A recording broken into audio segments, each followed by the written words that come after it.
Hello guys, magandang buhay po. Minsan po ba ay napapansin nyo yung lumang trend po dyan sa taas? Dito po sa may likutan na DOST Tagiga, Philippines. At bakit po kaya hindi natuloy ang kanilang project po ng DOST at mayroon po silang lumang bagon po dyan sa taas at may release po dyan sa taas. At ito po, alamin po natin guys. At please pakilambing naman at pag-subscribe sa aking YouTube channel. Guys, thank you. And then ito po, alamin po natin bakit po may sunod silang lumang bagon sa taas at release po. At alamin po natin guys kung bakit po ano pong dahilan. So ito po, going to Lower Bicutan. And then ito papunta po sa main DOST, going to SM Bicutan. So ito po, yung sa gate to, may luma silang bagon at meron siyang releasing sa taas at yan ang DOST Forest. So napakaganda po, green lang yan. And then bakit nga pa po hindi po natuloy yung project po na trend na yan. At tara po at alamin po natin at masagot po natin ang ating katanungan. So ito po sa may school ng PUP, Polytechnic University of the Philippines. At ito po ay naputol dito ang kanilang release na ginawa po.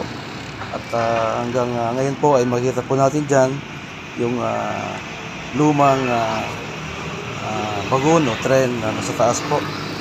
At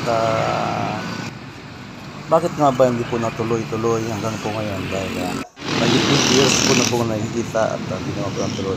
Wow, ang ganda lang po sa mga punong ganda. So ito guys, ito po at magkita po natin sa school po ng Polytechnic University of the Philippines sa PUP. At bakit nga po hindi po natuloy kaya? So sa aking napag-alaman din po sa ibang kaibigan ay ito po, dahil po natuloy ay marahil ay hindi po pumayag ang pamunuan o management ng PUP. At pag dumaan po dyan ng tren ay baka din po ay maingay at makaka-istorbo sa mga mag-aaral na estudyante po dahil sa harap po yan ng school ng PUP. So marahil ay marami pang ibang dahilan kung bakit po ay hindi po natuloy. So sa mga nakakalam po guys na kung ano man ang mga iba pang dahilan ay please comment below sa aking YouTube channel para malaman po natin. Dahil ako rin po ay hindi pa po labis na alam ang lahat. So guys, ito po dito sa may Bicutan DOST Tagiga, Philippines. Ito po, makikita po natin dito yung lumang ginawa po nilang release ng kanilang bagon. So ito guys, paki-subscribe naman. Okay guys, thank you for watching. God bless.